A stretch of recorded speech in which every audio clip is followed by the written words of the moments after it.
Thank you. Thank you. Okay. All right. So I would like to spend today giving you an overview of the process. I've been doing this for 17 years. And when this started, the energy wasn't really something familiar to people. So we had to start out a long time ago with a lot of mystery. Now there's actually quite a lot that's known about the process, and we can have an exchange. This could be the beginning of a conversation between all of us. And in Germany, I think it's always important not just to go deep into the energy, but also to make things clear.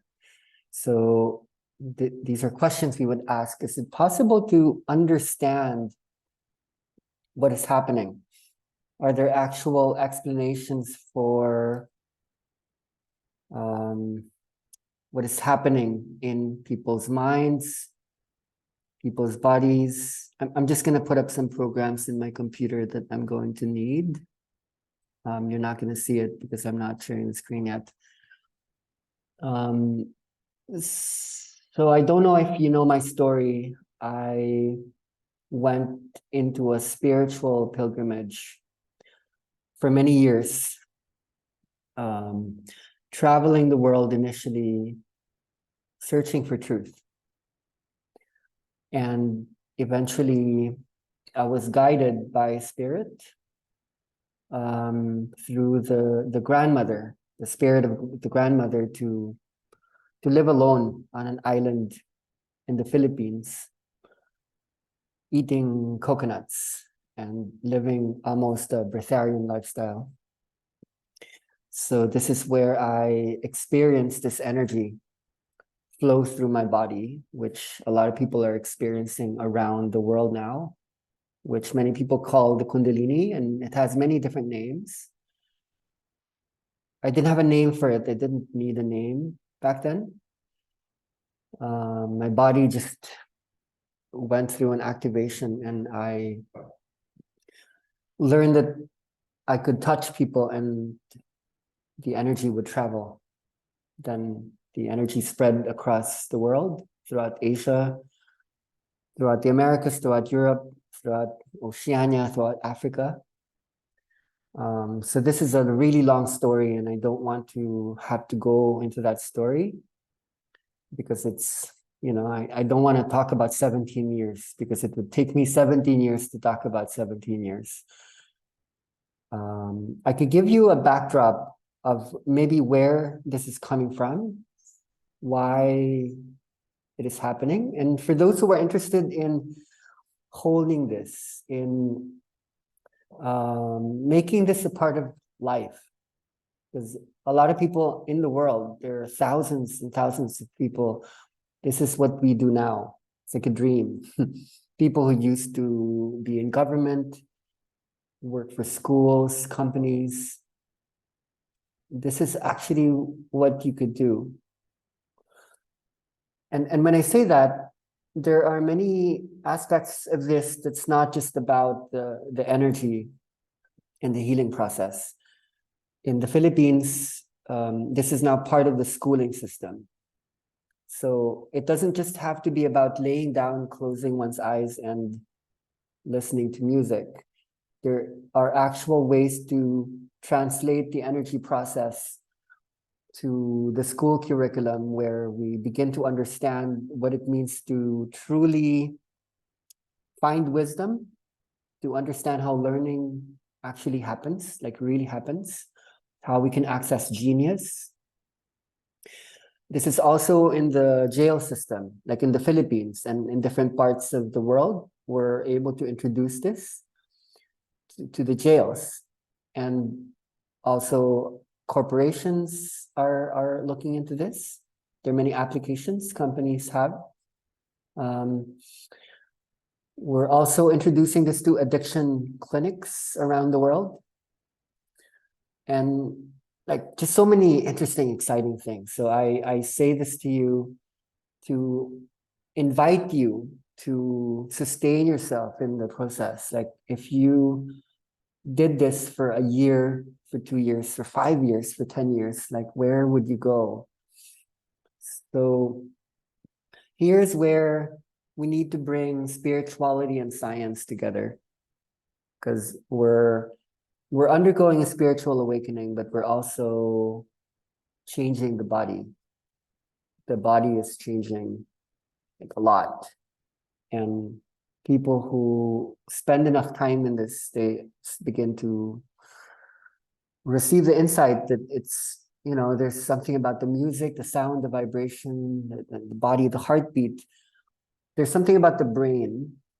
There's something about the nervous system that's going through a change.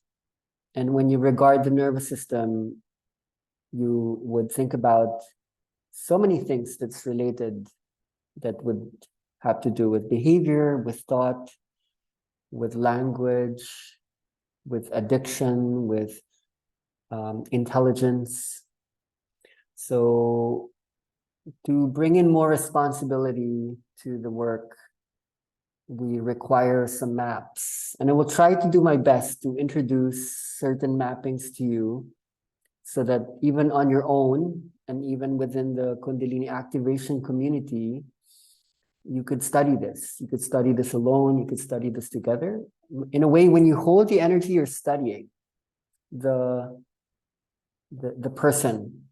And on a deeper level, you're studying the human body. On a much deeper level, you're studying the human species. You're studying consciousness. Even when you're going into the energy process yourself, you're studying yourself, you know?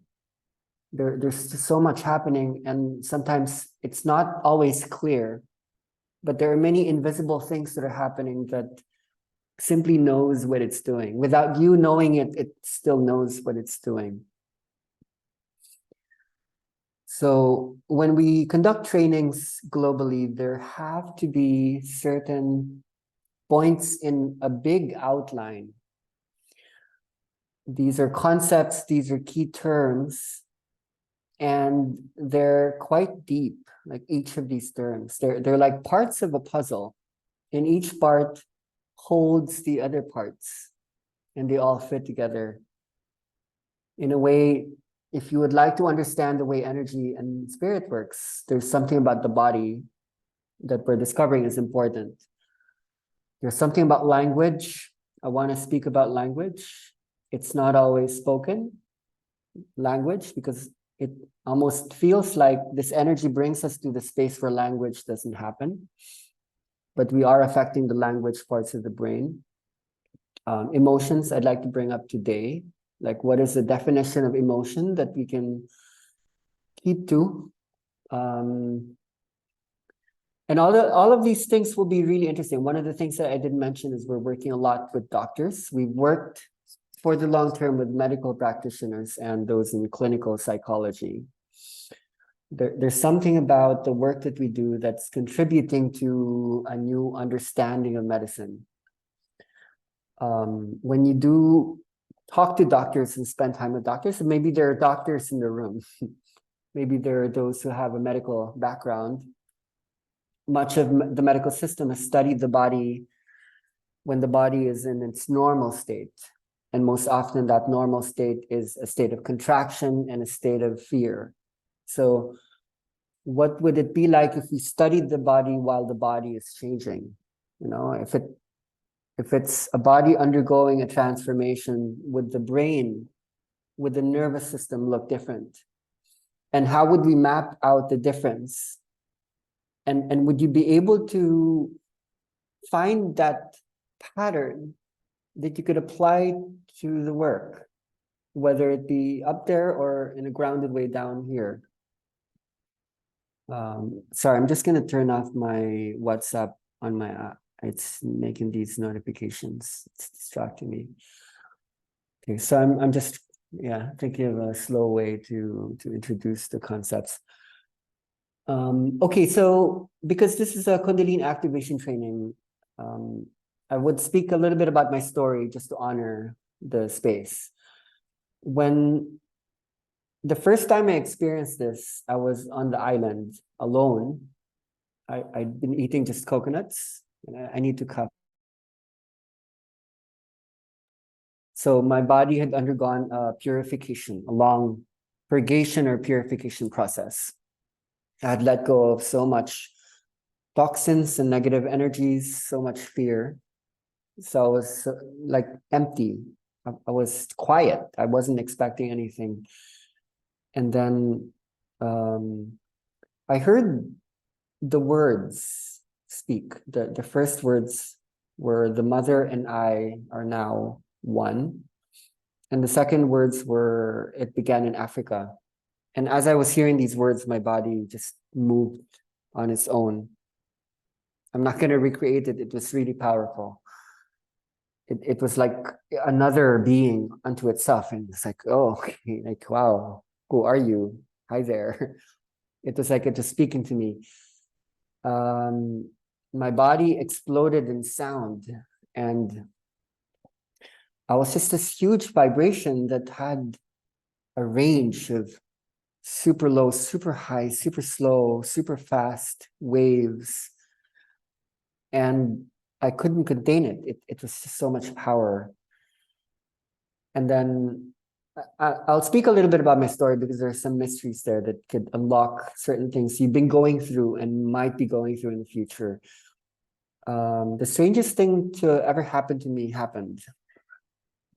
And I've had many strange things to me happen even before that. What happened was time stopped. I looked around me and nothing else was moving. And it wasn't just the image. I knew somehow time is an illusion.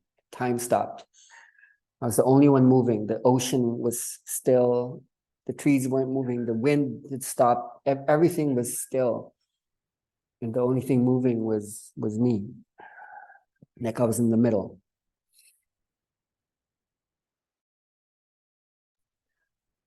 And then time started again, but it felt like something was going backwards. Something was inverted. Something was going in reverse. Like time started to go backwards, and it went faster and faster and faster. And then the energy just kept increasing and increasing from inside me, until the next thing I knew, I was outside of my body. I was just looking down, and I could see this being on earth dancing, making strong movements, like doing somersaults, doing amazing, impossible things that I could never do.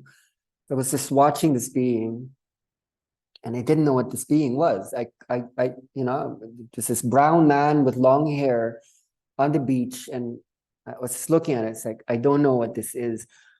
I don't know what a human is. I don't know what a beach is. So I was like a baby. I was like a baby that just got to Earth, and I had no memories. It's like if you had that much energy passing through you, you couldn't hold on to memories. I couldn't remember anything. It's like I just got here. So that lasted a long time, and I had to make my way back into my body. I had to remember my way back into my system. I had to remember, okay, I have a father, I have a mother, I have a slipper, it's over there. Okay, that's a beach, that's sand. Oh, okay. So I started to connect the memories together, like the information needed to fit together somehow, and it felt like I had an infinite, eternal time to be able to do that. And then suddenly I was back. That was a lot. You can imagine, I was in a spiritual journey. I'd left my life. I became the poorest person I knew. I was living on an island without money. I'd left everything. I didn't tell my parents. I didn't tell anyone where I was going. I just stepped away one day. And this is maybe a year and a half after I've done that. So this was a gift. This is an answer. So the energy just took over more and more after the next months. And I learned everything I needed to learn initially in the island. I didn't need the teacher. The teacher was coming from inside. And later, when I started to meet people again, I would touch them and they would go through the same movement. And I didn't have an explanation. I didn't have an explanation that this would have existed in history or in culture across geographies. My mother found me in the island. It was an amazing story where she heard about this man on the island, and she came there and she saw, okay, this is my son. So I had a reunion with my mother. She told me my father had died, and I had to make my way back into my identity, my name, my persona. My mother brought a really interesting book. It was from my sister. My sister, through her intuition, sent me a book. Let me show you the book because you might be interested in it. I only find this book so interesting, partly interesting, but it did help me so much back then. And let me find,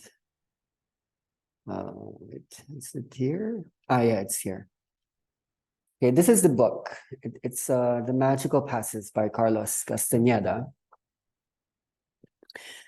And the book was amazing because it spoke about how thousands of years ago, the ancient Mexicans, the Naguals, the shamans, used to experience an energy come through the body, and then the body would just move on its own. I don't know if you can hear this, but my body makes these electric noises. And they're quite loud. It's not just in my joints. It happens sometimes in my skull and my chest. So back then, like I had this relationship with electricity through this awakening process. Like I had so much electricity running through my body. And if I was to give you advice, if you traveled around, the food, the nutrition in the world that has the most electricity in the world is the coconut. So maybe because I was eating so much coconuts, and all this electricity passing through my body.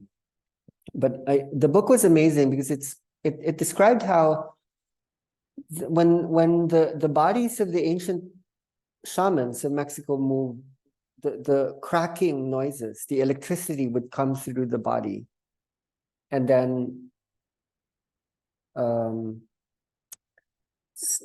like an awakening would happen, a transformation would happen.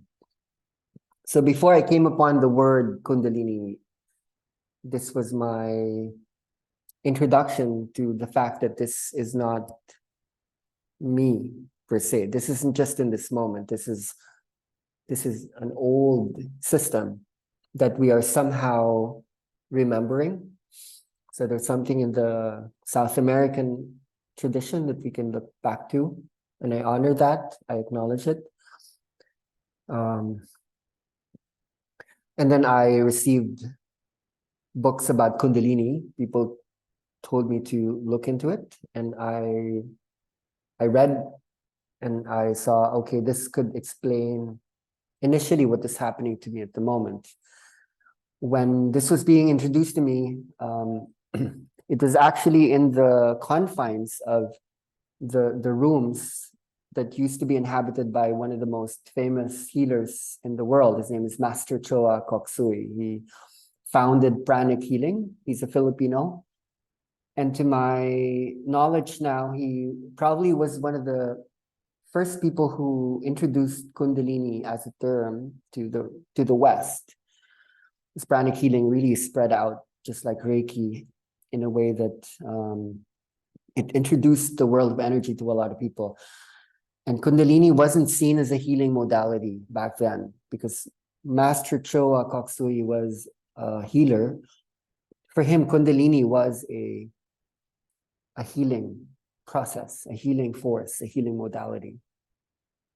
So I was in his room, Master Choa's room, when I experienced, even after I left the island, I experienced so many things, so many memories, so many, I felt like so much was being passed on. So I acknowledge this as well as part of my history.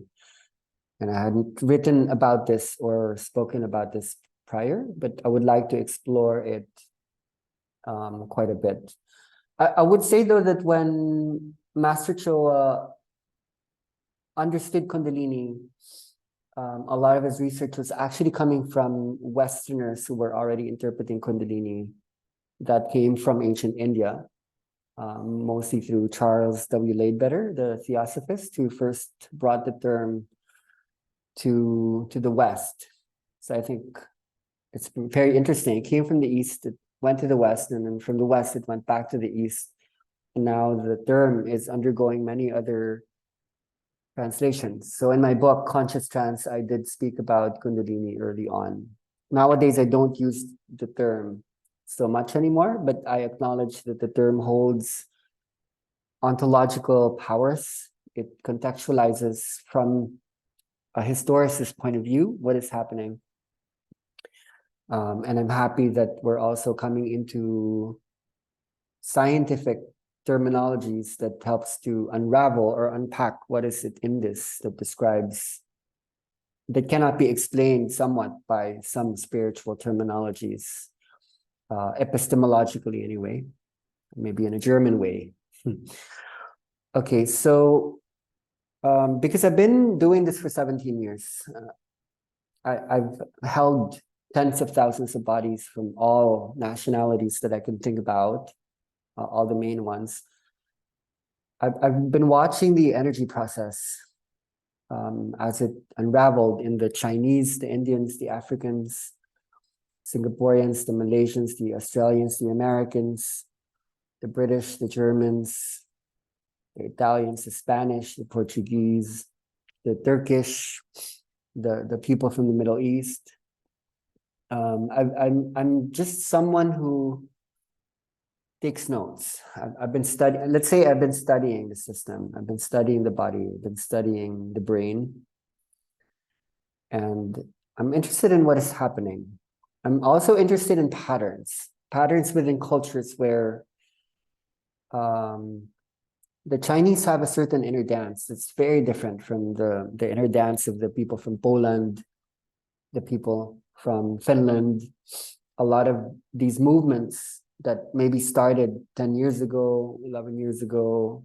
Some people already brought inner dance to Germany way back, like 10 years ago, like places like Belgium. We've been studying the body ever since. So people have brought inner dance to Spain, I think 12 years ago, 13 years ago. The experience looks the same, like the same things are happening, just as they are now. But there are insights because of what we've observed, bringing all these conversations together, what was happening in this part of the world and that part of the world. So if you're going to be interested in holding this as a therapeutic or just long-term modality, the maps would come from those experiences, like the global experiences. It's important that you have a personal experience, but I think it's important that you catch up with the planetary experience. So when you study the music that we use, there's something behind it. Okay, so let me start with that. Maybe we can find an opening with that. So, you know, now in my story in the beginning, I touched people's bodies and this would happen. I don't want to put too many words to it.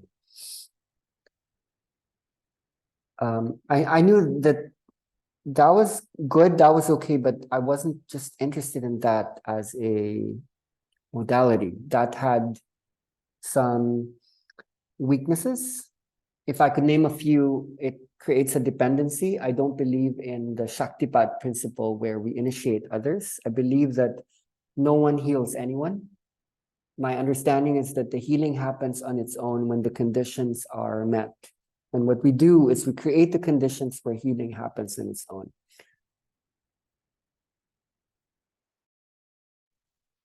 we're not here to heal anyone. The healing must happen from inside. So I had to be careful, especially as I discovered this, that I'm not going to be a guru or a teacher or a master to anyone. I'm here to find the teachers from each and every one of us. So the music was really instrumental in showing how that could work. Because music as a modality is one of the most powerful stimulus that can awaken a greater capacity of the brain that is normally hiding its potencies. And I want to explain how that happens to help you study this further. The other thing that music gave was, let's say the second was this, okay? So I used to touch people and then I would watch them and I would witness them. But then there were so many people, they would line up. And it didn't help me that they were not leaving me alone. I knew that this had to be systematized. I had to find the German inside me. This needs a system. So my mother gave me a gift for Christmas. The gift was an iPod, and there were so many songs inside. And I knew somehow I can translate this energy into music. That I could put certain songs in a sequence and there would be a system in which something would happen. And the first time I did it, there were about 20 people in the room. And it did happen. Like people went so deep. People went into journeys, people went into, the inner child, their childhood memories, past lives, the cosmos. So I've been interested in that for a long time. We have theories of what is in the music. I don't know if Siegfried has shared some of these findings to do with the autonomic nervous system and the circadian rhythms, the sleep stages, the journey into REM state, the dream state, which has to do with the brain waves, with neural oscillations, with delta, theta, alpha, beta, gamma. That's coming from a deep story. Like the brain waves are deep structures that have been formulated over hundreds of millions of years within the species. And we are taking them for granted. They're all part of the programming, the collection of vibrations that allows us to function in the world, to take care of the children, to go to work, to make money, to know when it is to go on a vacation and when it is to learn to focus. It took basically a long time to build the human. And right now it's taking us a very short time to change that human programming, that human conditioning. And music is a way to change that conditioning. So when I first used music, I perceived a pattern. If I could draw it out, let me look for a tool. Okay, let me use my iPad. I need to do a mirroring here. Wait. Make sure I have the right pencil. Yeah, this should be enough. There was a pattern. I perceived like, oh, sorry, it's not the pen, it's an eraser. I perceived like a pattern. So the pattern could look like that. Sometimes it could be interchangeable. It could look like this, or it could look like this.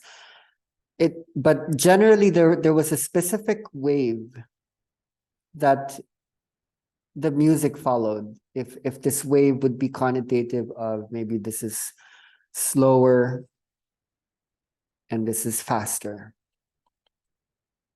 So in that way, maybe delta brain states would be here, the slowest brain waves, and then gamma would be here. Okay, so something starts slow, goes faster, goes down, goes up, goes down, goes up, goes down, and then slows down again. We can talk about this slowly, what it could mean. So it's like, okay, that's interesting. There's something in the brain, the body, and the mind that goes up and down. And in the music, you can tell, okay, there's something that goes up, there's something that goes down, there's something that slows down, goes faster, which affects the heartbeat, which affects the brain waves, which affects the brain. It affects the entire autonomic nervous system. Okay, so I think we should just go into the material. Even if you have discussed this, let me just keep the screen up, just so we can optimize. Okay. So the autonomic nervous system, the root or the key being autonomy. Autonomy is that which acts on its own wisdom,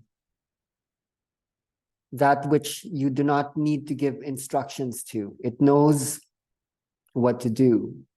So the body, the brain, the nervous system actually has autonomy. You know, you have 100 or maybe less than 100 billion neurons, which is still a lot, but that comprises trillions of connections. You have trillions of cells. You have your enzymes, your endocrine glands, you have your organs, you have your heart, you have your, something is acting in its own wisdom.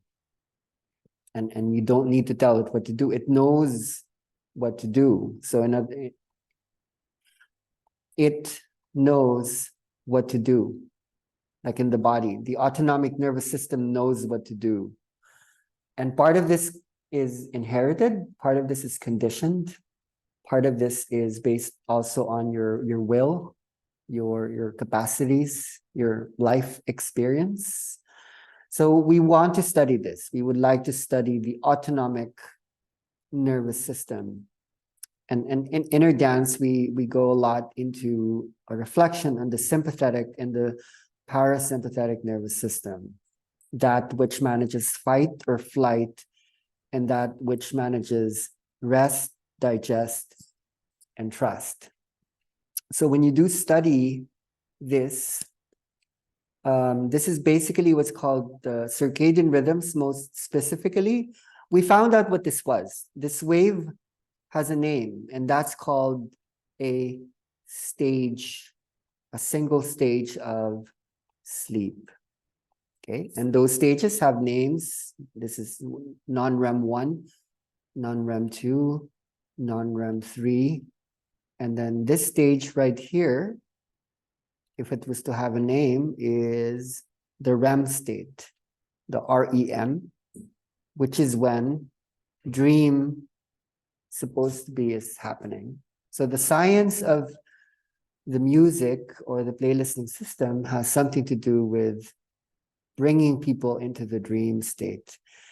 And if you want to understand how the dream state works, the dream is one instance out of several when the sympathetic and the parasympathetic nervous system are co-activating each other. Okay, that which is normally more vibrant or fast, and that which is slowed down starts to combine, affecting the heart, the lungs, and the brain. Brain, breath, and blood are affected. And when the masculine and the feminine, the east and the west, are co-activating with each other, which happens in the REM state, that is when the spiritual awakening is happening. So we realize that within the REM state, like healing, transformation, and magic occurs. So this is actually a technology in the body, in the brain, nervous system. And for one reason or another, we have, in fact, frowned upon people dreaming. This is not actually allowed. You know, when you go to school, when you're when you're when you're taking care of the kids, when you go to work, you shouldn't you shouldn't do this. When you're going to work, you need to be somewhere here, which is called beta consciousness. Beta consciousness is linear consciousness, it's verbal consciousness. It's the masculine consciousness. So many areas in Europe, this is where you need to be. Otherwise, like in a place like Germany, you would be on the streets if you don't know how to organize your life. So somehow it's important that we focus on this and we don't go into this too much. So for one reason or another, we're actually going into this, journeying from this to here, which we normally only experience when we're sleeping. So now REM state, it is now part of our waking consciousness. Like we're learning to dream awake. Like when you study psychology, there are normally 3 states of consciousness studied. There's wake state, there's non-REM sleep, and then there's REM sleep. So what we are studying is the 4th consciousness. And it's this, it's wake REM. And, oh, sorry, I'm not actually in shared screen. Am I in shared? No, I'm not in shared screen. I'm so sorry. I was drawing in my, oh, no, I was, sorry, yeah, good.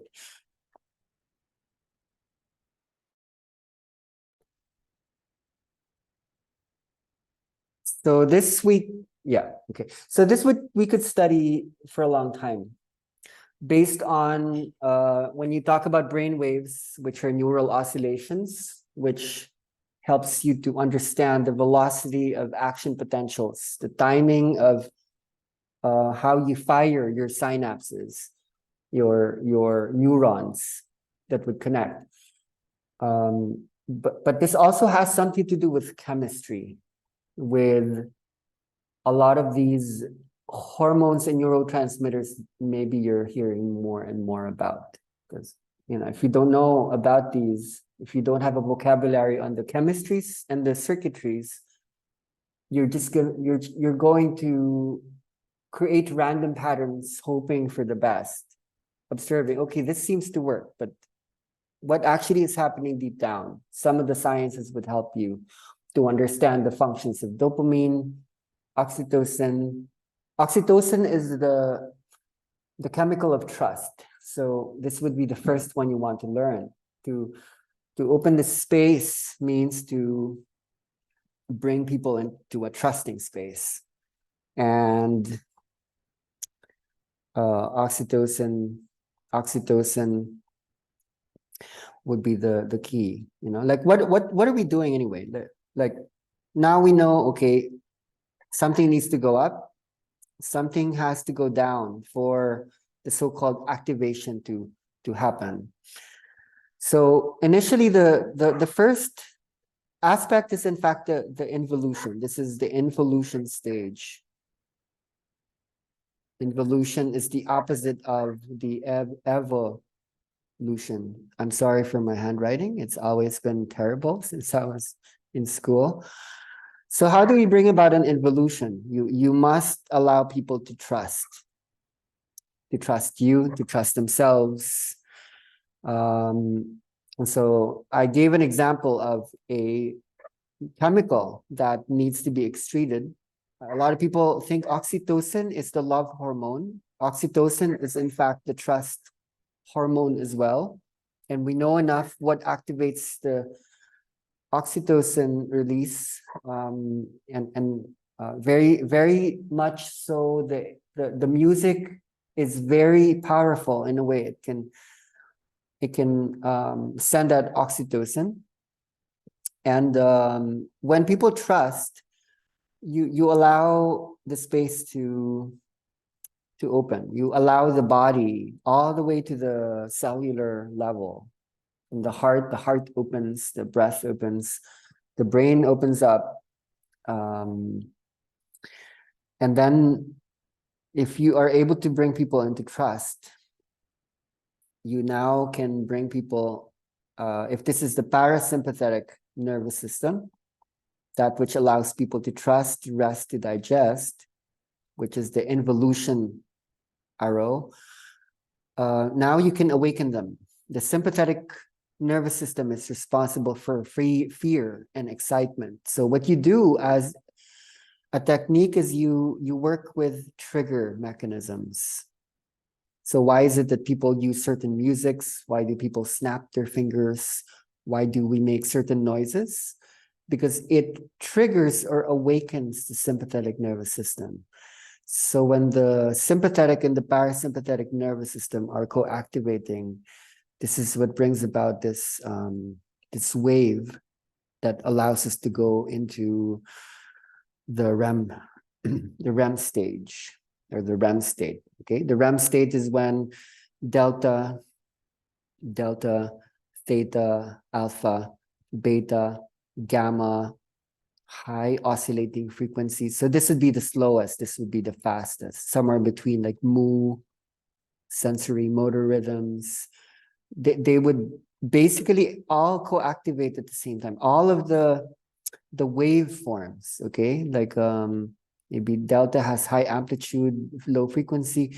The highest would in fact look like this. This would be high oscillating frequencies, or gamma. Beta might look like this. Theta might look like this. So what you're doing is you're co-activating all these at the same time. You know, there's a lot more. This is what it means to dream. And when you are waking, much of your process is here. This is maybe beta consciousness that allows you to focus.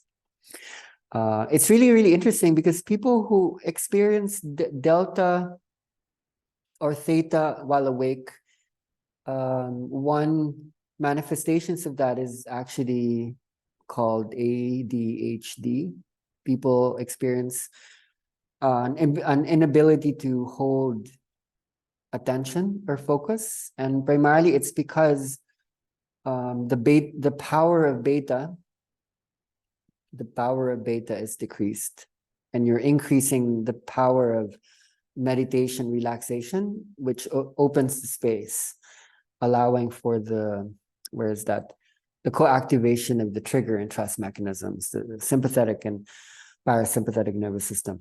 There are other instances, in fact, where the sympathetic and the parasympathetic co-activate. Let me name that just so we can get that out of the way. When people take psychedelic, psychotropic substances, psychedelics are basically like a co-activation of stimulant and depressant chemistries.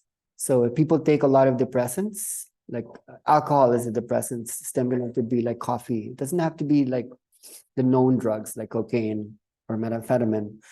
You actually exhibit psychedelic mechanisms because the sympathetic and the parasympathetic are co-activated. So that's, let's say, number one, the easiest to explain anyway. And number two is there's a famous scientist. His name is Dr. Kevin Nelson. And he wrote a book called The Spiritual Doorway in the Brain.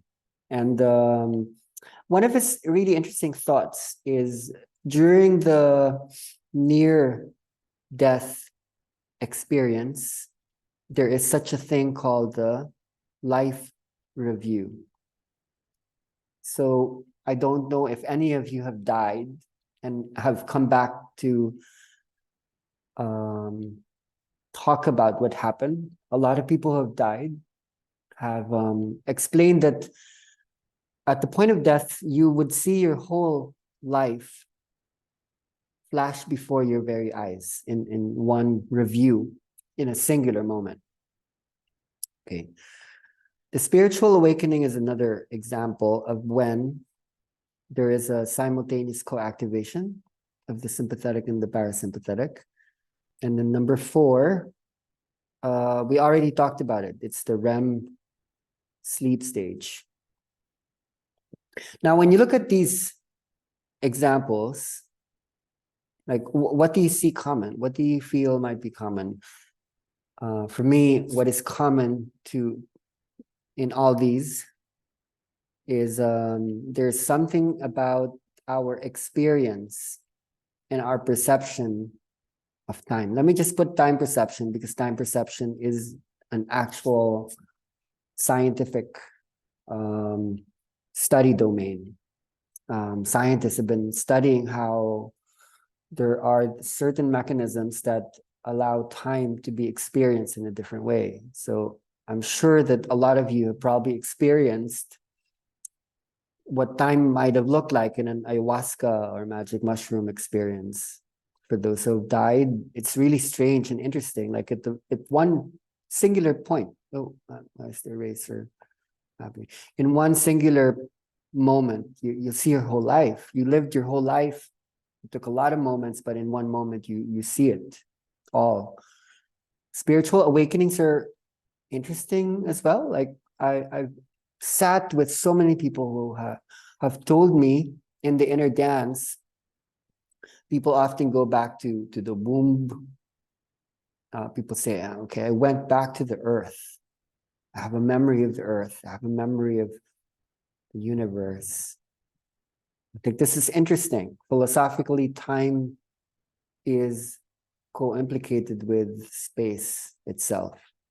And you can either perceive space as like inner space, outer space. So what does it mean that people are beginning to travel to space and into different modalities in time? So this is what we're doing. Here is a beautiful word within circadian science. When you study the circadian science here, there's a German term that tries to explain entrainment mechanisms or activation mechanisms, and it's actually a German term. This is the term. So anything that influences the circadian rhythms is called a Zeitgeber. I'm sure I'm not pronouncing this right. I apologize to you. So what you are as healer, giver, or as teacher is you are a giver of time. So you would ask, okay, what is that? You know, often in my sessions, I ask people when they're in the energy, what is time? What is time? You know? And if we were to experience it, like really experience it, what would we find inside time? So yeah, time is in the body, time is in the brain.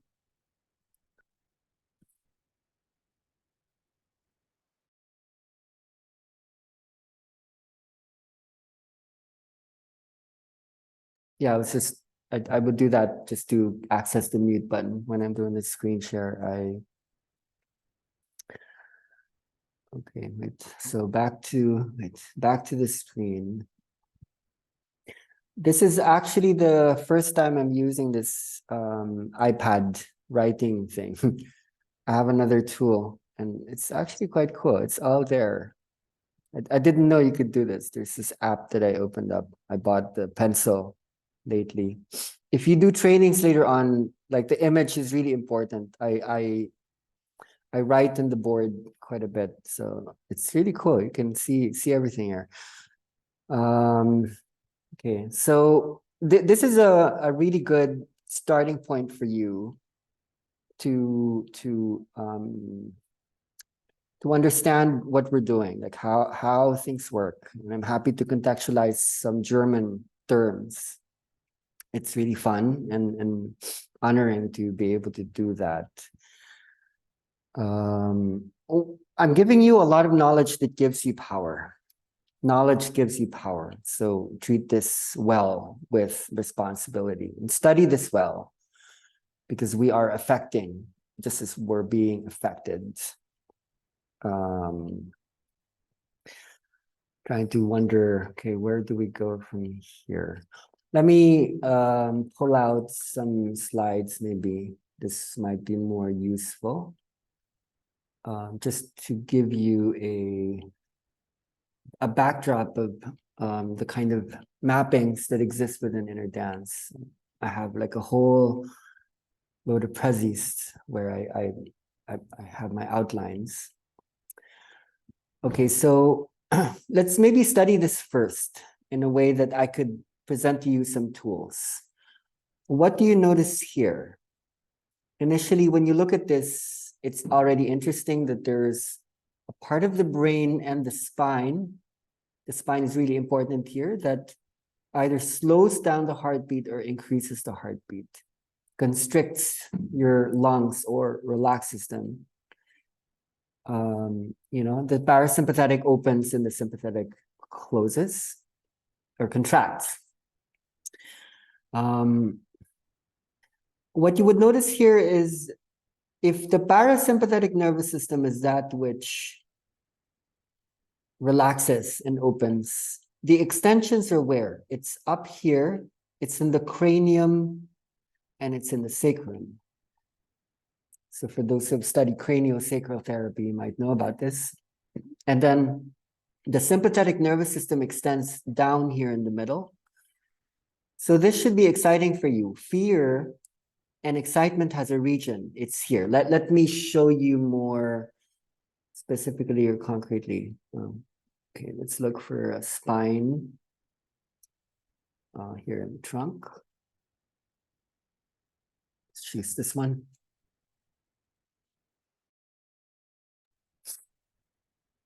Okay, so the sympathetic nervous system would be here. It would be cranium nerves. Let me get this right. 3, 5, 7, 9, and 10. I think I overstated there. It's only 4, but it's generally those. The most powerful would be cranium nerves 10, which is called the vagus nerve. Okay, so to relax people, to open the space, knowing that we can conduct an involution where we can get people to trust, there's actually a region for opening the space. It's right here in the cranium, and it would be down here in the sacrum. To be specific, it's S2 to S4. Okay, it's down here and up here. So there's a reason why certain facilitators would hold the back of the head, and it could be the hips or the legs. And excitement and fear, which increases heart rate. It speeds up the energy. It begins here from T1 to down here, L2. So from here, up here to down here, there is a reason why we hold the bodies in certain ways. Okay, let me draw out a picture just to make this a little bit more clear. Okay, this is my brain. I organize everything within my tools. So when you see this happening within these terminologies, people call it Kundalini rising. In the beginning, you may not notice that this might mean anything, but then when you start to track how this interrelates with this, then you realize the spine actually has a language of its own. So there's a reason maybe why we would hold, right? Like certain areas. Why would you touch the chest? What is it here in the abdomen, like in the lower gut, and then here in the solar plexus? There are multiple systems there that hold extensions that can activate the it's not here, but for example, the solar plexus, the solar plexus would be controlled somewhere here, and the adrenal gland releases cortisol, adrenaline, and there's a lot of power. There's a lot of power there. So there's actually explanations for why people hold the body in the way they do. even when you're not holding the body, let's say you're holding the arms, understanding that the arms are in fact extensions of the spine, extensions of the heart. You can activate the heart by sending signals, afferent signals through the sensory neurons that then would travel, and then it would send signals to the brain, and it would then send signals to certain organs. One of the most powerful, if not the most powerful organ, is the heart. The heart, the heartbeat. The heartbeat organizes time. We say that again. The heartbeat organizes time. Let's be more clear about that. Okay, the heartbeat organizes time. Let me look at what that means, right? Let's look for a heart. Is there a heart here? There is a heart there. So when you change the music, wait, I'm trying to look for it. When you create changes in the music, you basically activate the SA node.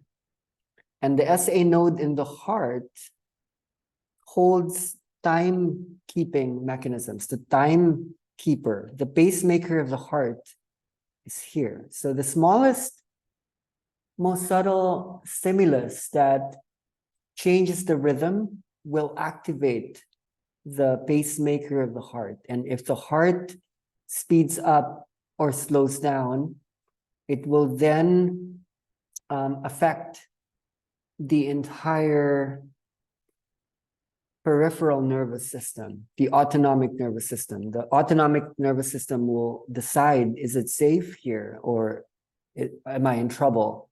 Can I trust you? Or, you know, should I fight? Should I run away? So these are your tools. This is what you are conducting. This is what you're activating.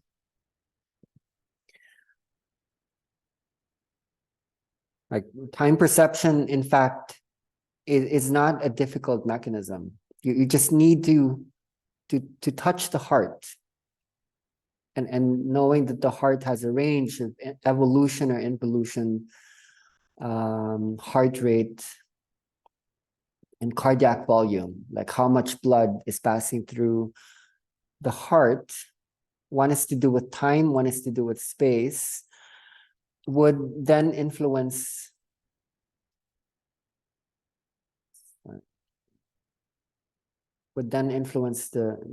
this is the brain, would then influence the brain. The heart is always speaking to the brain. And then there's a part of the brain that would then send mechanisms back to the heart. So then when you touch a body that's laying down, for once, if you are holding a body that's laying down, as soon as someone goes into a horizontal position, you're already bringing someone into a parasympathetic nervous system function. You're already asking them to trust the space, to open the space. So the heartbeat, the heart rate would slow down. But then when you begin the trigger mechanisms, okay, so even before you put on the music, the parasympathetic nervous system is already activating. These people are trusting, even with the eyes closed, it already shuts down certain elements of the brain that holds function. So then when you put on certain musics or start to hold the body in certain areas, okay, you touch them in the heart or the abdomen, you increase the heart rate as well. So there's a confusion here. Heart rate variability increases, which means there's now a more dynamic relationship between the sympathetic and the parasympathetic nervous system. And that co-activation creates this weird time perception where people are now able to confront their fear. Very often when people ask me to define what is inner dance, I'll tell them inner dance is actually the ability to be scared without being afraid. And when you can touch the autonomic nervous system in this way, the autonomic nervous system actually regulates response mechanisms. It's basically to do with the way people react to problems. And so those who are holding, let's say, a lot of trauma, okay, let's talk about trauma. The question here is, if the autonomic nervous system is controlling the brain, the heartbeat, okay, like that's what the ANS does. Can you control your heartbeat? Literally, can you control your brain waves? Can you control your digestive system? The autonomic nervous system is that which is in control. So you have to ask, okay, if that's in control, what is in control of what is in control? What is in control of that is very much often the past. How you experienced the world as a child meant that you responded to danger a certain way. You reacted to things that you didn't like in a certain way. So when we get people to lay down like this, we actually activate the autonomic nervous system that allows people to respond or react. This is what I don't like about this. React differently. It's a play of words. We give people the ability to respond, which is true responsibility. So somehow then the past doesn't need to just hold trauma. People have more access to the future, which holds more potential. Like the future now can bring more of its energy and recondition the human. That is not always easy. Understanding that the conditioning is not just to do with the mind, but the condition is also to do with the body. If you know your Western philosophy, the Western philosophical construct is based on the mind-body problem, that the mind and the body are supposed to be two separate things. So something we're healing is we're actually creating a bridge so that the mind and body are in fact one. Because the spirit did create the body in order to hold itself in time and space. And so to transform one, you would transform the other. So I think this would be a good element to look at as an adjunct. Were you to study the mind, it wouldn't be enough. We're interested in the body. There's so many interesting aspects of the body, especially in the neurobiological.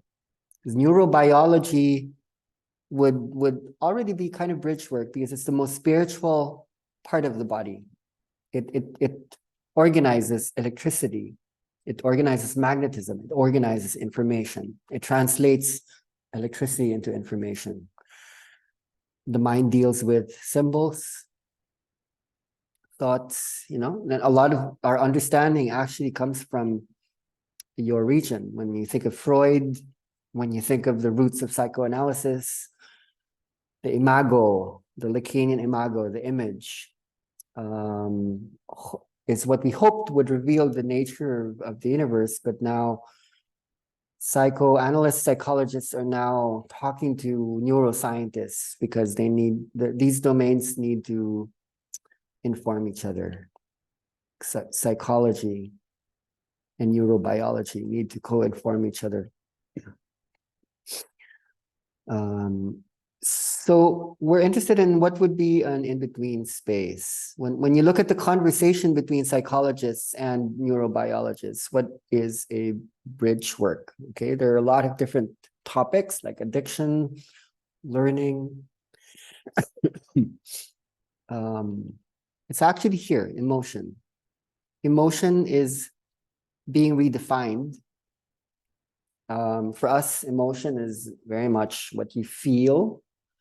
It's what you can name as, it could be anger, or it could be sadness. It could be, emotion is not so simple now. It's undergoing a redefinition.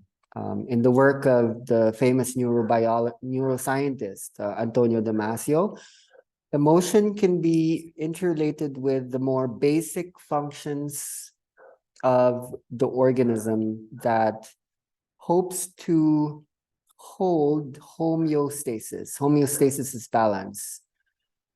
Okay, homeostasis would be something as simple as, and this is going to be important if you're going to work with doctors, because the work that we do influences the body in a very deep level. And you won't notice this often.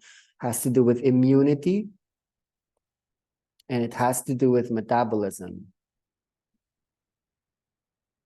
These are now being seen as the most basic emotional mechanisms. We normally don't see these as emotions, but if emotions, in fact, is the body's way of achieving homeostasis, then the more basic, super basic dimensions need to be mapped out. And so here you would have feelings. Basic emotions would be here. And on a higher level, you would have thought. So we want to study how the inner dance or the Kundalini brings about emotions, feelings, thoughts, and how immunity and metabolism is also influenced. Okay, let's go back to the brain. Let's look at the brain this time. Okay, no, let me look for another program. Okay. So this is the brain. And you're activating this. It's an amazing thing. This is the most complex thing we know, the brain. And you guys are responsible for one of the most sought after brains in the world. It's Einstein's brain. So when you first activate within the frequency, let's remove the neocortex. So what we have is the subcortical region of the brain. What we activate are initially the nerve tracts. This is just amazing to look at. The nerve tracts are bundles of axons where electricity can travel between the regions of the brain. You know, it could be brain regions like the frontal lobe, the parietal lobe, the occipital lobe, and the temporal lobe. So when you expose people to music, and scientists have been studying the brains of musicians, musicians and artists have thicker corpus callosums. They have thicker arcuate fasciculus. They have thicker fornix, or corticospinal tract. These are what the central nervous system uses for communication purposes. So that if we wanted to communicate across the whole region, between the neocortex to the subcortical regions, there has to be neurotransmission. And so the first thing that receives transmission is the corpus callosum. And then studying the arcuate fasciculus, I want to bring up a specific phenomena in the Kundalini rising experience that a lot of you would find interesting. So for those who have ever experienced what's called light language, okay, light language. Let's bring up the screen.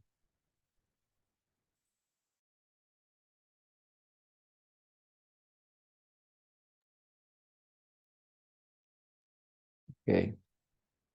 So light language. This is maybe an opening into something much, much bigger. Light language. Oops. Language. Light language is a phenomenon that had been happening in the inner dance process since the beginning of the movement, the literal and figurative movement. 16 years ago. It happened to me, which should be like a lot longer, 18 years ago. My brain was doing something with light language. Light language is not the only phenomena that studies the part of the brain that's getting affected when you are sending electricity through the arcuate fasciculus and the corpus callosum. Another phenomena is called aphasia. Okay, aphasia is a phenomenon where you cannot speak. You don't know what to say. So very often after an experience, people actually have very little to say. And partly this is based on our understanding of language, especially speech, as linear systems in thought. Language helps us to organize thought in a sequence, one at a time. Without language, this would just like all be happening. Everything would be happening, not one at a time, but everything's happening all at once. So the human brain is very interesting because the human brain is contralateralized, much more than other brains, meaning there's a left brain that explores different functions and there's a right brain that explores other functions. So the left brain is more responsible for language. But this is if you are I'm not a good artist. If you're a right-handed person, that means you keep your language on the left hemisphere of your brain. So let me give you a tip. Let's make this functional. One of the easiest tips, if you are holding the space, like how do you begin? Okay, you put on the music, you set the context. The first thing I do, and this is now what a lot of facilitators do, is I extend, sorry, I extend the right arm. I extend the right arm because the right arm is a mirror for the left hemisphere of the brain. I think this is probably confusing for you because my Zoom is mirroring this.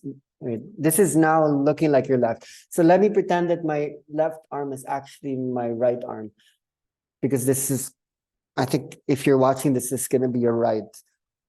If this is your right arm, this is your left brain.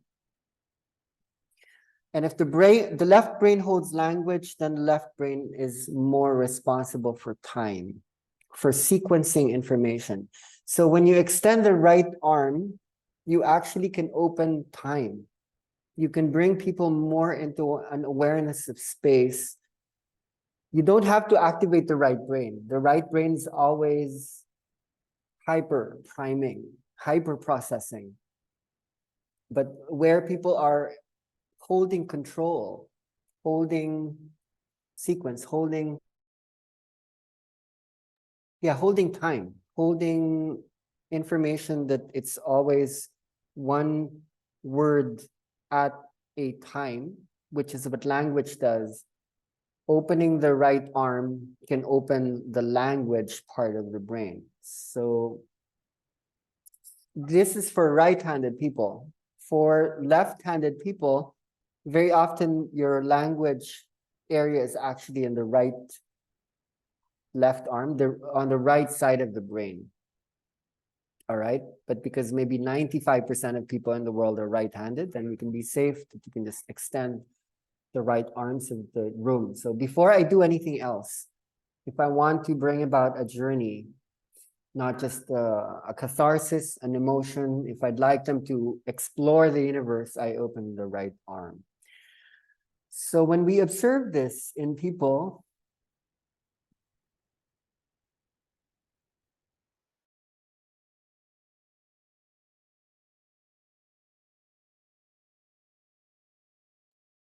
Okay, let's go back to this. This is why I'm showing you this part. Okay, this very small part of the brain is responsible for speech production.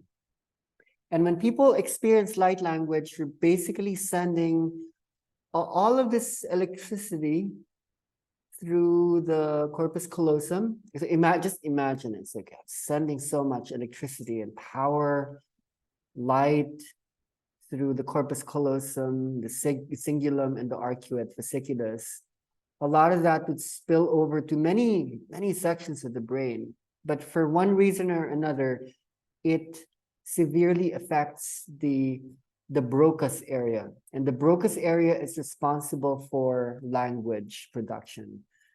The Wernicke's area here, which is in the temporal lobe, is responsible for understanding what other people are saying. So very often when people experience extreme energies, it's actually difficult to speak and it's difficult to understand words.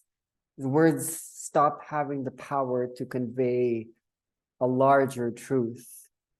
So that's one of the things that we're doing. And there's a reason for that. There probably is a reason for that. To hop from screen to screen. What is the reason for that? Why would we bring people into light language? It has something to do with allowing people to become baby. The brain of a baby is powerful. The average adult would have something in between 50 to 70 billion neurons. This is the adult. Sorry, this is the way I did it's confusing. This is the adult. The baby brain has 100 billion neurons.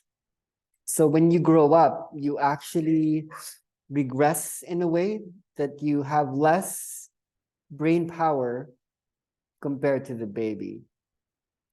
And so somehow, when you send out like a lot of light into the brain, the adult journeys back to the baby. Not just the baby as an experience, but there are many people who actually start to move like babies.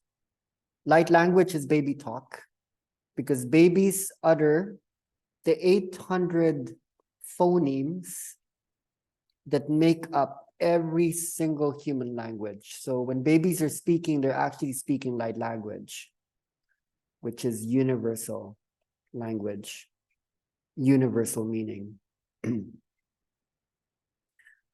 So when people are experiencing light language or universal language, something in fact does happen to time. And you can explore this. Take your time. So how does the baby see the world? Do you remember? Why do you not remember what the world looked like? When we've been observing light language for a while, okay? When people go into light language, we've realized that the world becomes very different. To an adult, the world is in time, causal. Okay, this is one of the deepest philosophical questions, causality. What causes or determines the world, life, the universe? To the baby and to the one undergoing an inner dance or Kundalini experience, the experience of the world is retrocausal, which is basically time not going forward, but time starts going backwards. Okay. In causality, cause brings about an effect. In a retrocausal universe, the effect precedes the cause. The answer comes before the question. The solution comes before the problem. And we've experienced this over and over again across the years, throughout the years. I might be saying something in the process and people were already seeing it. And, you know, it's almost like we can trust everything. Everything had already happened. Everything has already been laid out, even before we had thought about it. Everything is there retrocausally, not in a linear space, but in an omnidirectional space where everything coexists at the same time. This is not just a magical thought. There are actually places in the universe that are retrocausal. The biggest part of the universe where we experience that is the black hole. The black hole is retrocausal, and the explanation for that is it has something to do with time. There's something. Okay, let's go back to this. Sorry, when I move my hand, it makes these lines, and I don't know how to erase it. Light. We were talking about light. What is light? Do you know what is light? Light is an electromagnetic wave, which basically means light is electricity and magnetism turning into each other. Okay, so what it looks like is this.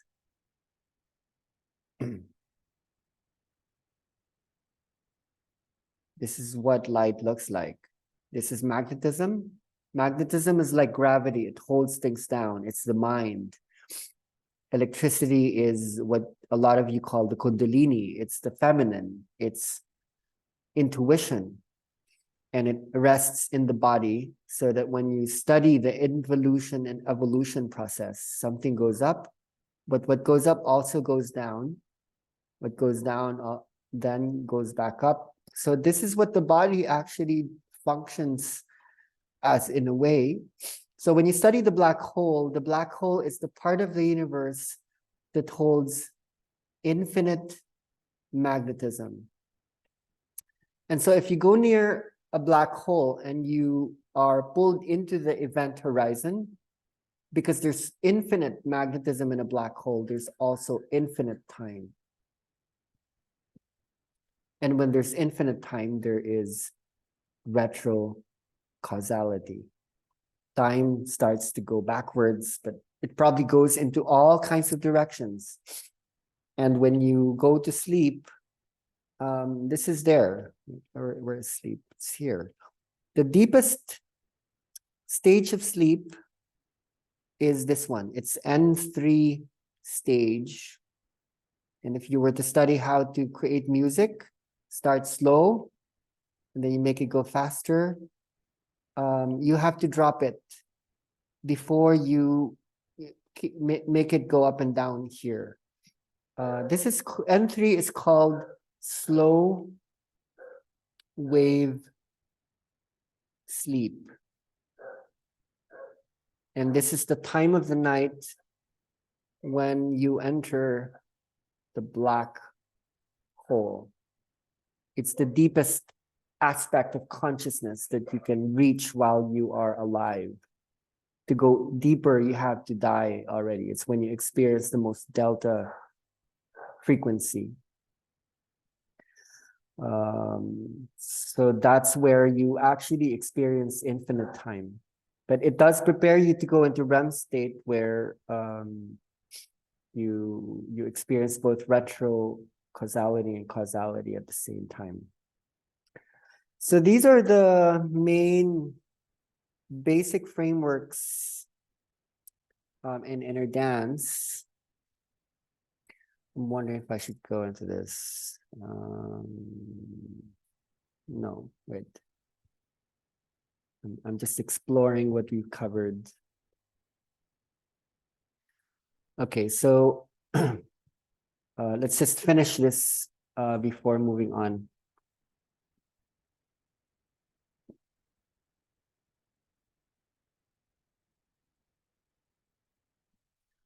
In my earlier trainings, I was using this as a model to explain magnetism and electricity, which is useful for explaining the Kundalini rising. But nowadays, for many years now, it's pretty much this is the sympathetic nervous system and this is the parasympathetic nervous system. So if this is the fight or flight and this is the trust, rest, and digest, your goal isn't just to drop fear low and to allow the feminine to rise up. It's to let it become like this helical model, forever allowing the opposing polarities to work with each other until they become one. Okay.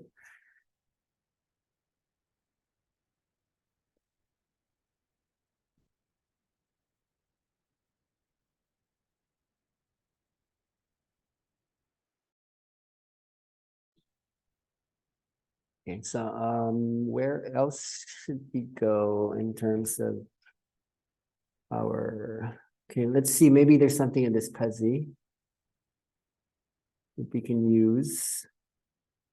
Homeostasis, no.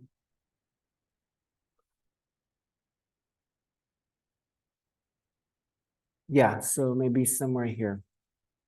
So in the long term, in inner dance, we're studying what the body looks like in different ways now that we've spoken about slow wave sleep.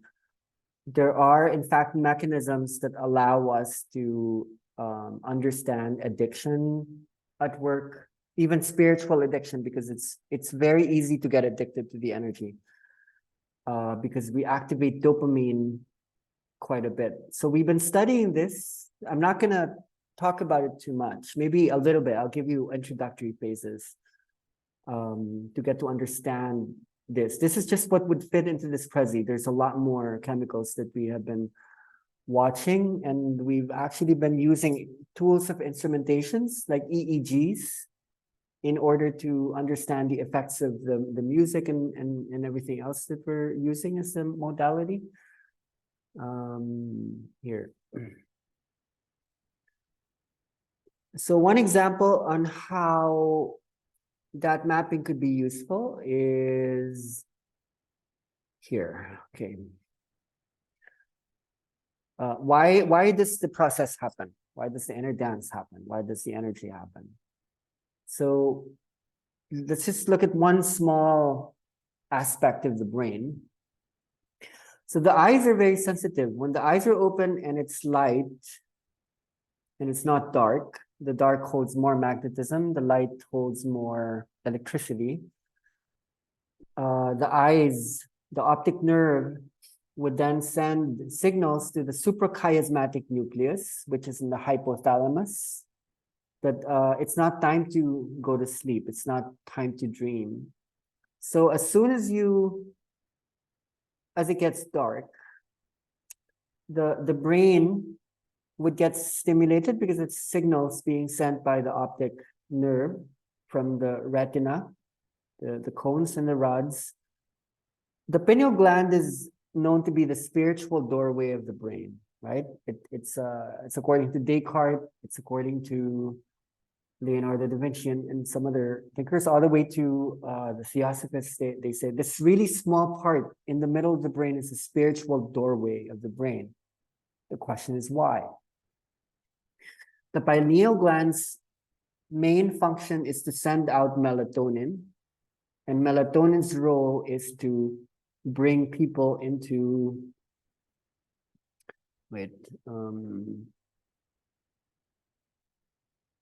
bring people into the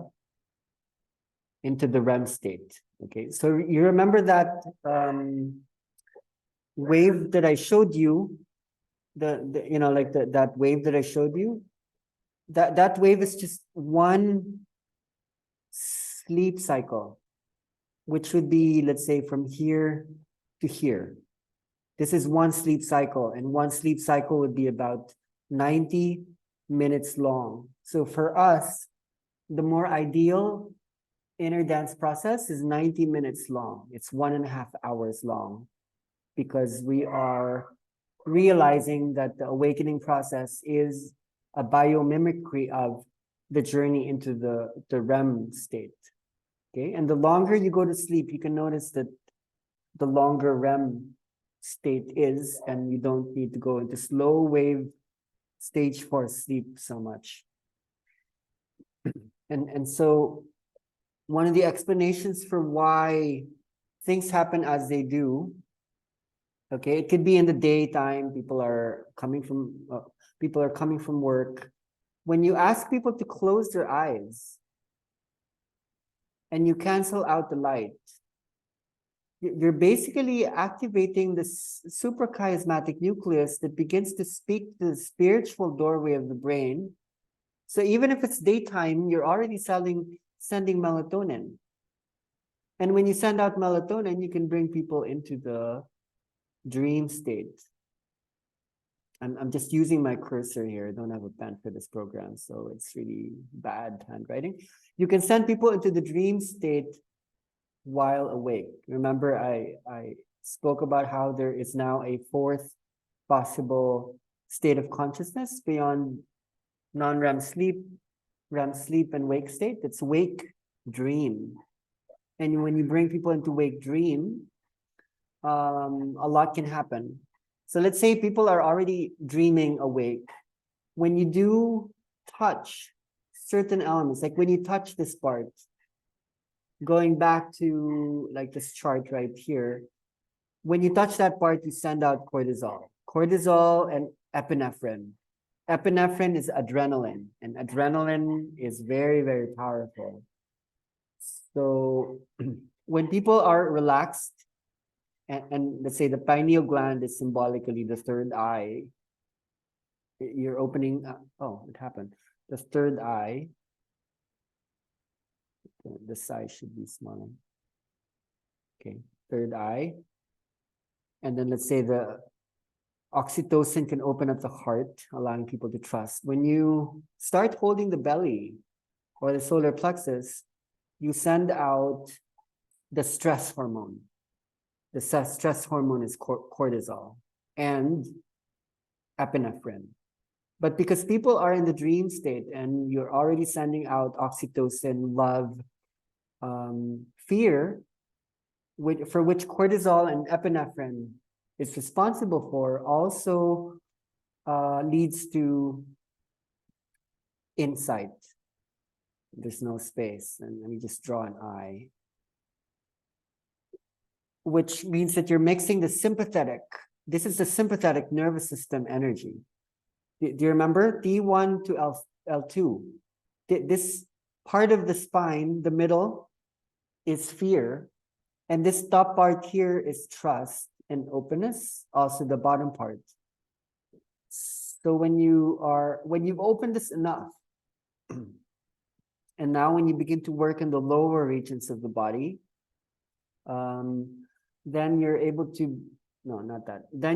That's how you're able to bring people into the REM state, whereas the formulations in wake state is very, very different from REM. I don't think I have time to explain some of those differences, but because you are in Germany, let me use a German example. Let's say Einstein.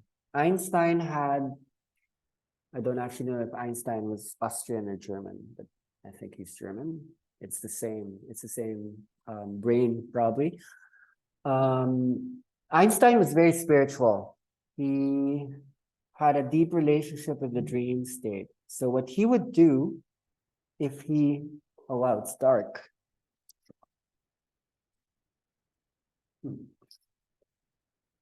Yeah, it's melatonin time here in the Philippines.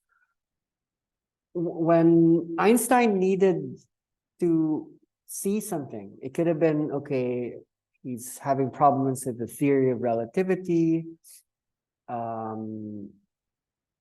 He knew that his beta consciousness was not enough.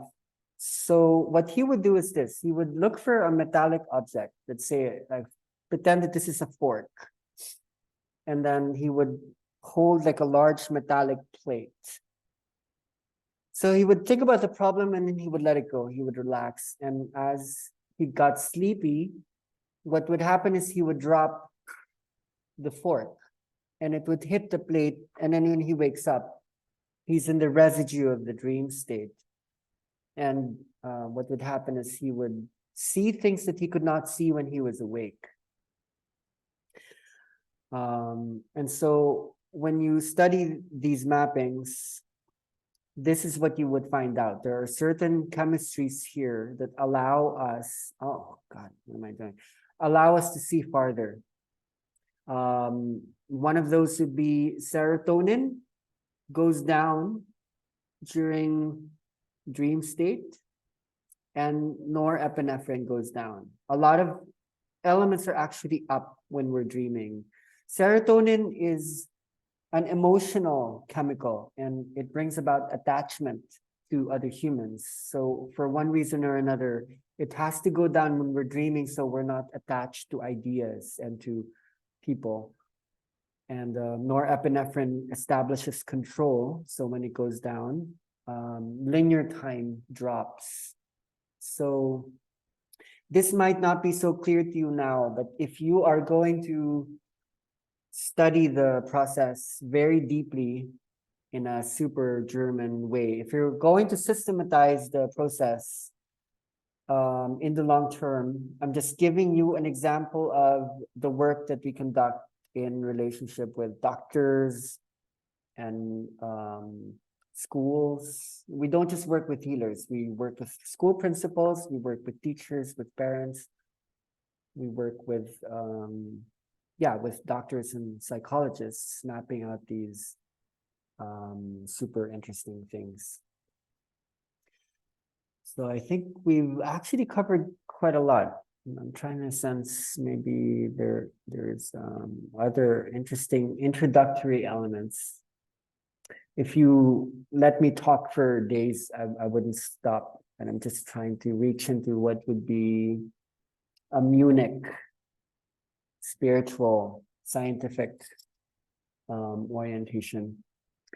Why don't we open the space for questions?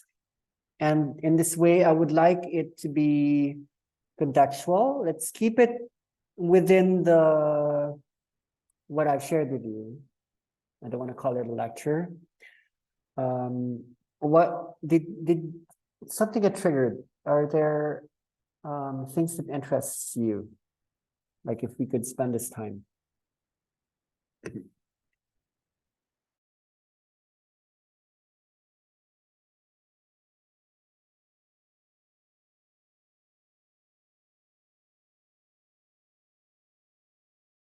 Just make sure that the sound quality is good so I could hear you well.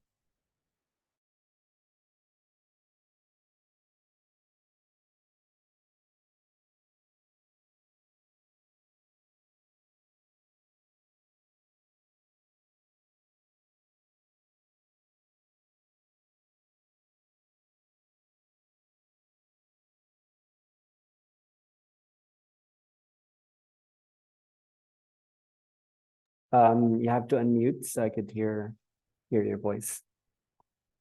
So now we are ready for some questions. Thank you first of all for your time. And when I came here, I thought I can do it by my own, but now I think I have to study in 3 or 4 more in university still. But my question actually is, because you said something about the rituals factor, Ritual causality? causality, yeah. And I heard about that the heart actually can sense the thing, whatever is going to happen, earlier than the brain. So I heard about these studies, studies that they showed pictures and they coincidentally choose pictures, and the Yeah. heart felt if it's a good picture like a flower or babies, or it's a bad picture like an accident or something darker. So they measured the Coherence. coherence, and they said now the heart can actually sense everything before the brain. So can you, I Yes. don't want I'm just a normal woman, at all, but it's just I'm curious about it. This is Amazing. you. Yes, definitely. So there's been a lot of study about emotions, and one of the more interesting studies that came out that looks at retrocausality is they studied the disasters that were man-centered, like the train wrecks, for example, or airplane crashes. And they realized that the trains that would go into a disaster, like a huge accident where people would die, less people actually board that train compared to the other trains and the airplanes as well. So scientists have this intuition that there's something about emotion that knows something ahead. Because what is an emotion, you know? So there's something about the body that knows something before the mind. And let me describe this in a very honest way. When I first experienced this, it wasn't in a spiritual context, even though I was in a spiritual journey at that time. I was very young and I took, for the first time, a lot of magic mushrooms. So when I did, my body began to dance and move. And then I saw that I could predict everything that was going to happen in the room. I knew what music was going to play in the radio. I knew everything that people would say. So I saw when I was 22 or 23 that everything that is going to happen has happened already. And it had something to do with the body. So when we study this within the experience and with people, there's something about the movement that precedes thought. So what you're saying about the heart is kind of interesting. And I would like to maybe catch up with that particular research. But I think it has something to do with the body in general, not just the heart, where the mind is actually slower than the body in so many ways. The emotion I can think about that explains this is trust. When you trust, it's like you know ahead. So why would you talk to that person? Why would you go there? Sometimes you have a feeling, okay, I don't know why, but I need to talk to you. I don't know why. So then when you start holding this process and don't let all of the science bring you into the awareness that you don't know anything, you actually know a lot within the energy, and the understanding will follow. So when you trust, you already know it before you know it. So when you're holding a body, you don't know why you're holding the body. And when you're in doubt, you could be holding the right place in the body, but if you're doubting it, if you're not trusting it, then you're holding the wrong space. If you're holding the wrong part of the body that's not actually experiencing a sickness, but if you're trusting, then that's exactly what you need to be holding. So the moment you doubt, you're already breaking the connection.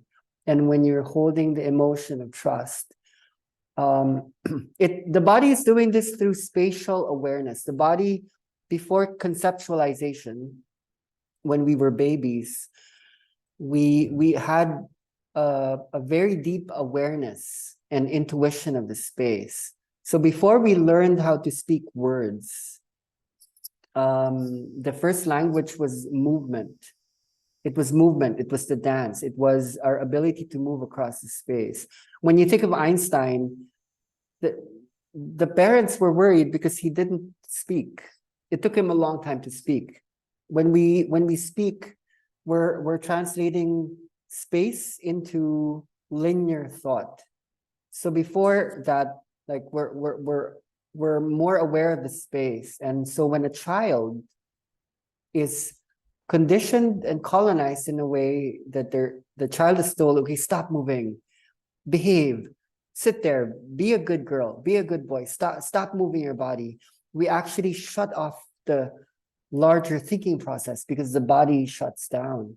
So for one reason or another, we're freeing up the body. The body understands space, and all of our concepts actually come from that space. So, when you think of language, it's really interesting. When you try to notice it, when you're talking to someone, it could be your mom, it could be your friend, how do you know what you're going to say? Right?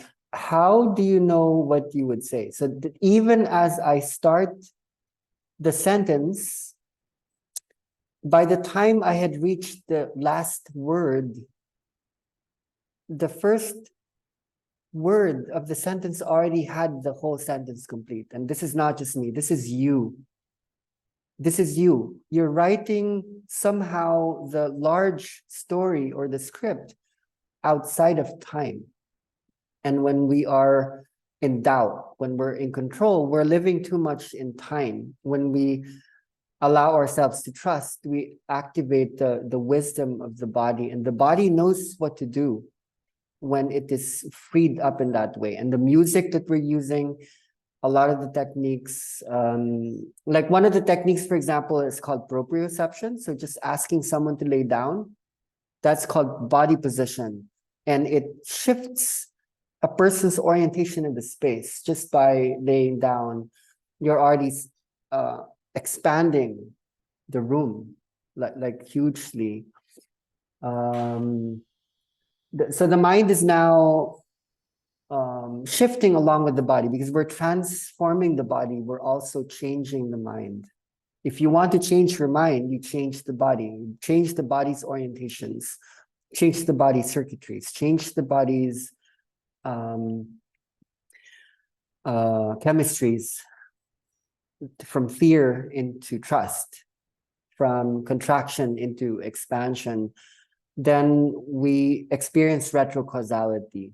So retrocausality, I think, is really cool as a term, and I'm glad you're putting something on it to mark it, that this is important, that I don't know why I'm doing this, I don't know why I'm touching you there, I don't know why my voice is singing this song, but it is something that's already happened. And because I'm trusting, you will be surprised by the feedback people will give you. They're like, oh, okay, how did you know? How did you know that? Because that's exactly where I needed to be held. So thank you, So don't think too much in the beginning. Just live in a retrocausal universe. I hope this helps. I guess to listen to it again. Yes, thank you. Yeah. We already know everything. But by not knowing anything, everything is known. But when we think we know, then we don't actually know anything, because we're collapsing the wave into a particle. We're taking the wave and making it like a point. But when we don't know anything, actually we access everything is knowable. Thank you.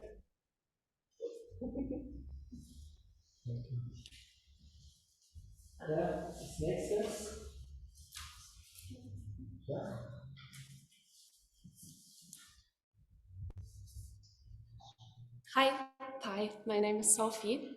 I would like to know if you could re-explain the concept of a healer being someone who is giving time, or is like a time giver, and how we could put that in a practical sense, like what it means exactly, and if it's connected also to the fourth state of consciousness that you mentioned, the wake dream state.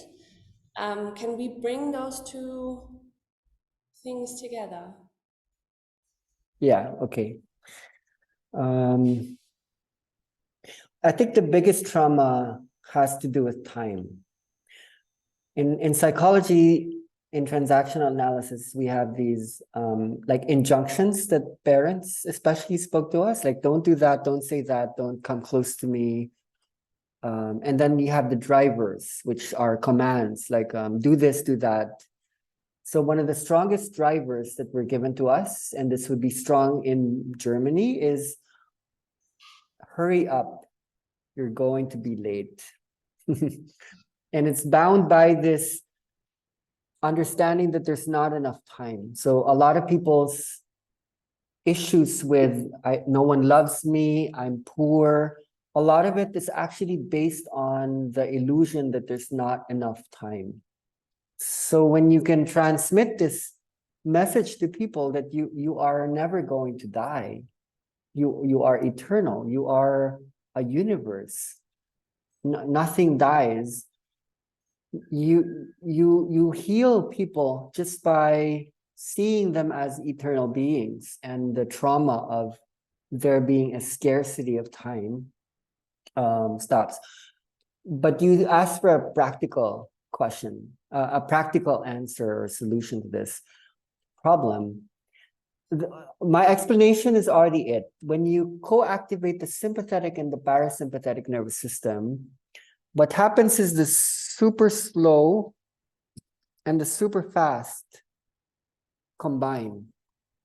If we were maybe to look at that from a graphic point of view, let me look for a specific slide that I find key. Okay, here, this one. When energy first enters your body or your brain stem, the vibration here is very fast. And as it rises to the neocortex, which is the new brain where thought happens, it becomes very slow. Okay, so what the brain does is it creates this neural coupling where slow, sorry, I'm trying to write with my cursor, low and high start to combine with each other. So when you study the music, there are certain musics that work. There are musics that are very slow, but you would put them at certain points in the journey when you would want to drop the energy. And sometimes when you drop the energy, just to make this practical within the context of inner dance and the Kundalini activation, when you drop the music, something would blow up. Some emotion would come through. But when you do studies, a lot of the faster music, a lot of them still hold slow frequencies, like a low bass or like a slow, super slow rhythm. So the co-activation would be an ability to hold delta, like low states, even as you raise it up. The word trance or expanded state is the co-activation of the slow and the fast. So you can use music to do that, but you can also use it in the way you touch bodies. You send signals to the body. So the touch that allows people to feel safe slows them down. Okay, I'm not running anymore. I'm not fighting anymore. But now when you start to trigger, when you trigger them,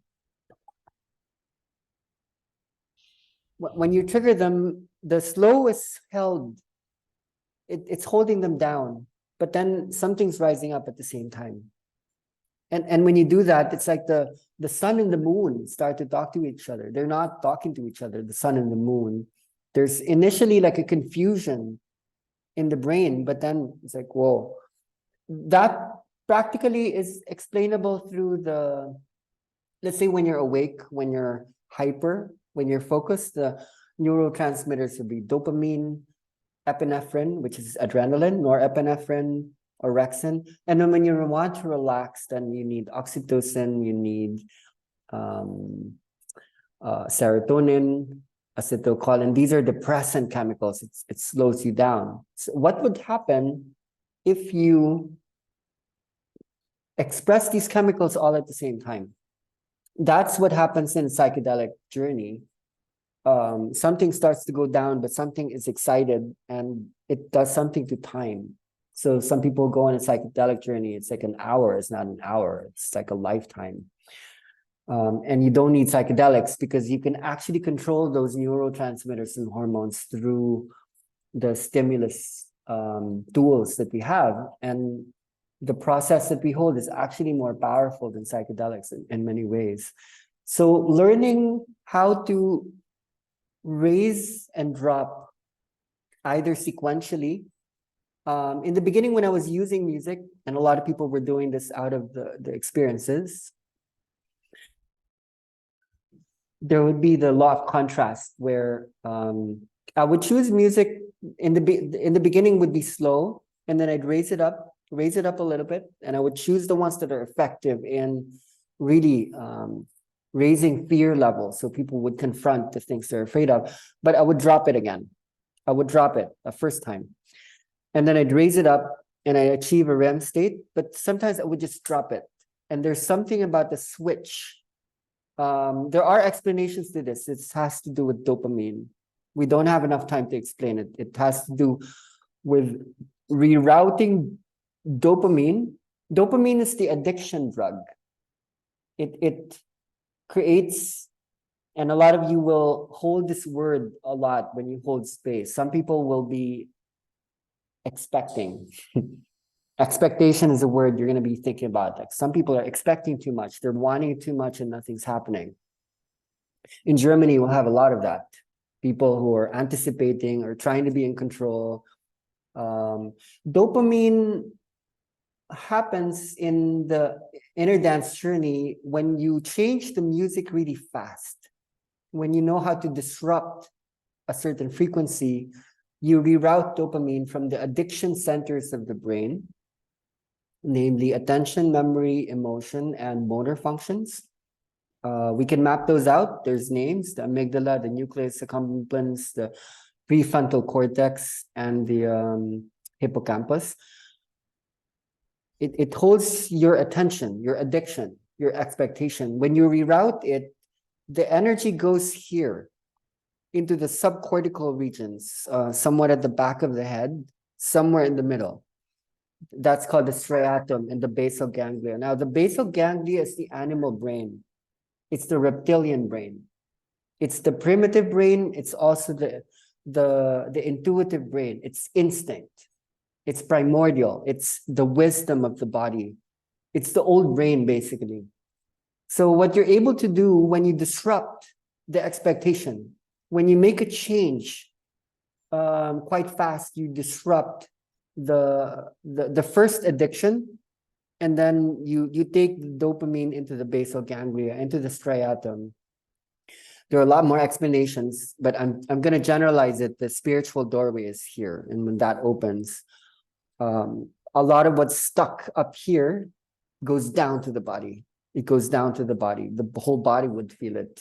Later, you would want to raise that up later, but that is after years of study or months of study. I mean, after this first introduction, maybe later on, you guys would be interested. So time has to do with frequency. Time has to do with like rhythm. Rhythm organizes time. So if you are going to use music, study music, the BPM or the beat per minute is the measure for the heartbeat, right? But BPM is also the measurement for tempo in music. So there are certain tempos that create certain emotions. And when you want to experience anger, you want to experience like courage, then you would speed it up. But if you want insight, for example, when the body is moving, a lot of the activations are here in the frontal region of the brain, the frontal lobe. But when the body is moving, what happens is seldom do people actually see the images. The images are happening here in the occipital lobe. So this is one of the reasons why you would slow down the music at some points, because you want to translate the catharsis or the physical movement into a vision, like for people to see the big picture. So you would you would learn in the long term, okay, what stimulus would trigger emotions, memories, senses, sensory motor functions, and body movement, the visions. There are these different regions, and we've been studying that for a while now. The frontal, the temporal, the occipital, and the parietal. So time is a master clock mechanism that organizes all of that. Okay, I do want to contextualize this enough. Okay. So when you do look at this, and I wish I didn't have these circles and lines here, but I don't have a way of erasing them. This is called the circadian rhythms, particularly the sleep cycle. So vibration falls, rises throughout a 24-hour day. So basically, the body has a clock. The body has a clock. And there are certain times of the day when you're supposed to hold certain energies, and then there's a certain time of the day when that's supposed to undergo a shift. So the Zeitgeber is something that you expose the body to that would shift time.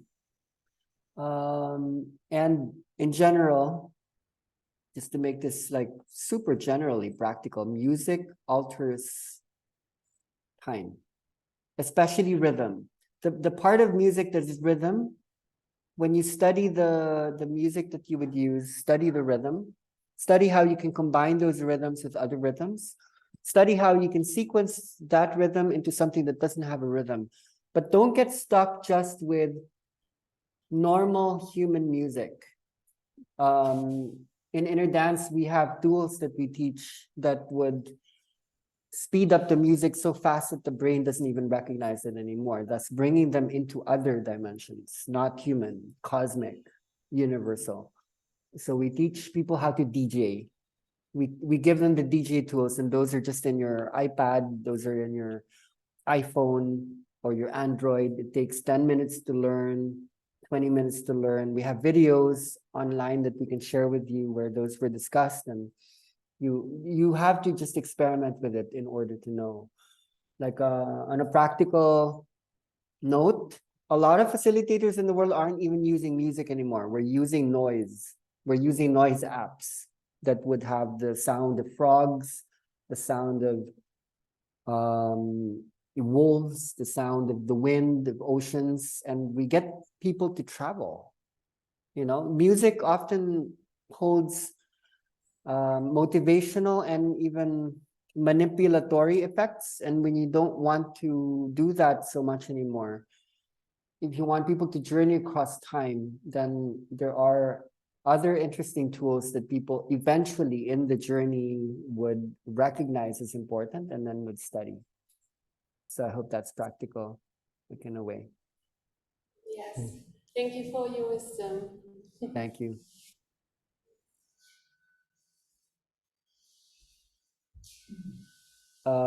Siegfried, I think it's time. I think we set 2 hours, if it's good. Just so you could hold more in the journey itself. It was great to meet everyone and be with you guys. Just to let them know, you send me the playlist of today, so we will gonna do the inner dance session with that music you sent me this morning. And we will let you know some of the feedbacks of the people. I might remember this time to record a few statements so that you get also some feedback on their journeys. Amazing. Thank you. Have a great journey. Loving Germany so much to you all. And thank you so much again for your generosity of spreading this and sharing this. Always. And we talk on Monday. Okay, yes. Right? Yes. Okay. Yeah, okay. Thank you, bye.